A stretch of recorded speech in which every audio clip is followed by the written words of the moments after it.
নমস্কাৰ এই মুহূৰ্তত অসমৰ প্ৰত্যেকগৰাকী জনতালৈ দিবলৈ ওলাইছো ডাঙৰ খবৰ। আজি হৈছে 9 ডিচেম্বৰ।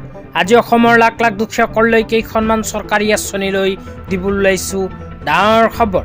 তো যিসকল মানুহে ভিডিঅ'টোত ক্লিক কৰিছে অনুগ্ৰহ কৰি ভিডিঅ'টো স্কিপ নকৰি প্ৰথমৰ পৰা শেষ লৈ চাই থাকিব, কিয়নো এইটো ভিডিঅ'ৰ মাজত চৰকাৰী ঘৰৰ টকা প্ৰদানৰ পৰা আৰম্ভ কৰি অৰুণোদয় আঁচনিলৈ কেইখনমান গুৰুত্বপূৰ্ণ খবৰ আপোনালোকক প্ৰদান কৰিম। অনুগ্ৰহ কৰি ভিডিঅ'টোত ক্লিক কৰিছে যদি ভিডিঅ'টো স্কিপ নকৰি প্ৰথমৰ পৰা শেষ লৈ চাই থাকিব। লগতে মোৰ চেনেলত নতুন হ'লে প্লিজ চেনেলটো ছাবস্ক্ৰাইব কৰি মোৰ লগত থাকিব। তো বলক ভিডিঅ'টো আৰম্ভ কৰি আজি প্ৰথমটো গুৰুত্বপূৰ্ণ খবৰৰ বিষয়ে বিস্তাৰিত জানি লওক। আজি প্ৰথমটো গুৰুত্বপূৰ্ণ খবৰ হ'ল চৰকাৰী ঘৰলৈ। তো যিসকল মানুহৰ নাম চৰকাৰী ঘৰৰ নতুন লিষ্টত অন্তৰ্ভুক্ত হৈ আছে সেইসকল মানুহৰ বাবে আহি গ'ল ভাল খবৰ, কিয়নো অসম চৰকাৰে আজিয়ে প্ৰদান কৰিব চৰকাৰী ঘৰৰ টকা। এই বিষয়ত আপোনালোকক মোবাইল স্ক্ৰীনত দেখুৱাই দিছোঁ। এনেকৈ এখন আপডেট ইতিমধ্যে আমাৰ হাতত আহি পৰিছে।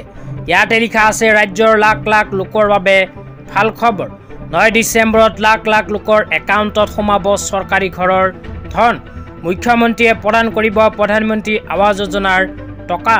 নতুনকৈ 3,70,000 বেনিফিচিয়াৰীয়ে পাব PMAY ঘৰ। ইয়াতে উল্লেখ কৰা অনুযায়ী অসম চৰকাৰে আজিয়ে প্ৰদান কৰিব চৰকাৰী ঘৰৰ টকা। তো যিসকল মানুহৰ নাম প্ৰধানমন্ত্ৰী আৱাস যোজনা গ্ৰামীণ ঘৰৰ লিষ্টত অন্তৰ্ভুক্ত হৈ আছে সেইসকল মানুহে আজিয়ে লাভ কৰিব চৰকাৰী ঘৰৰ ধন। 3,70,000 দুখীয়াসকলক চৰকাৰী ঘৰৰ টকা আজি প্ৰদান কৰিব। এই বিষয়ত আপোনালোকক মোবাইল স্ক্ৰীনত দেখুৱাই দিছোঁ টাইম 8ৰ ফালৰ পৰা এনেকুৱা এখন খবৰ সম্প্ৰচাৰিত হৈছে। তেতিয়া আপোনালোকক দিবলৈ ওলাইছোঁ আজি দ্বিতীয়টো খুবেই গুৰুত্বপূৰ্ণ খবৰ। আজি দ্বিতীয়টো গুৰুত্বপূৰ্ণ খবৰ হ'ল অৰুণোদয় আঁচনিলৈ।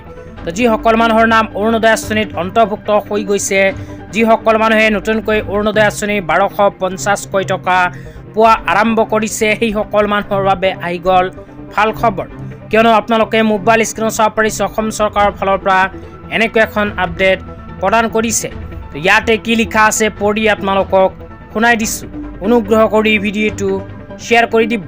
তো ইয়াতে লিখা আছে প্ৰতিটো ৰন্ধন গেছৰ চিলিণ্ডাৰত পাব 250 টকা অতিৰিক্ত ৰেহাই। তো ইয়াতে উল্লেখ কৰা অনুযায়ী যিসকল মানুহৰ ঘৰত প্ৰধানমন্ত্ৰী উজ্জ্বলা যোজনা চৰকাৰী গেছৰ কানেকশ্যন আছে সেইসকল মানুহৰ নাম যদি অৰুণোদয় আঁচনিত অন্তৰ্ভুক্ত হৈ গৈছে তেন্তে প্ৰতিটো ৰন্ধন গেছৰ চিলিণ্ডাৰ ৰিফিল কৰাৰ সময়ত অসম চৰকাৰৰ ফালৰ পৰা 250 টকাকৈ লাভ কৰিব।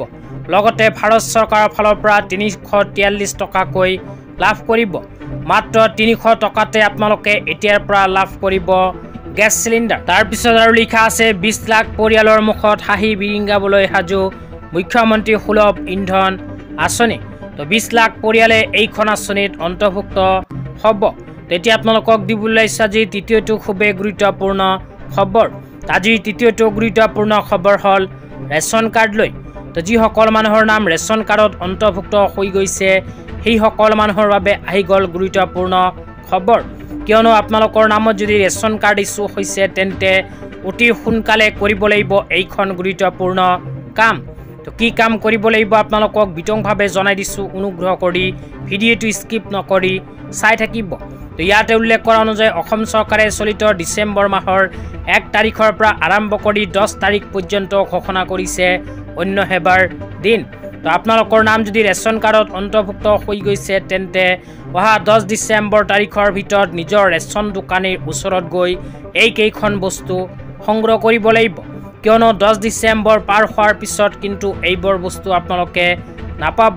তো কি বস্তু সংগ্ৰহ কৰিব আপোনালোকক বিতংভাৱে জনাই দিছোঁ। প্ৰথমে হ'ল চৰকাৰী ফ্ৰী চাউল, তাৰপিছত চৰকাৰী ৰাজ সাহায্যযুক্ত মচুৰ দালি চেনি আৰু নিমখ অহা 10 ডিচেম্বৰ তাৰিখৰ ভিতৰত ৰেচন দোকানীৰ ওচৰত গৈ আপোনালোকে সংগ্ৰহ কৰিব লাগিব। আজি ইমানেই। ভিডিঅ'টো চাই কেনে পালে নিশ্চয় এইটো ভিডিঅ'ৰ কমেণ্ট বক্সত কমেণ্ট কৰি জনাই দিব। লগতে চেনেলটো ছাবস্ক্ৰাইব কৰি মোৰ লগতে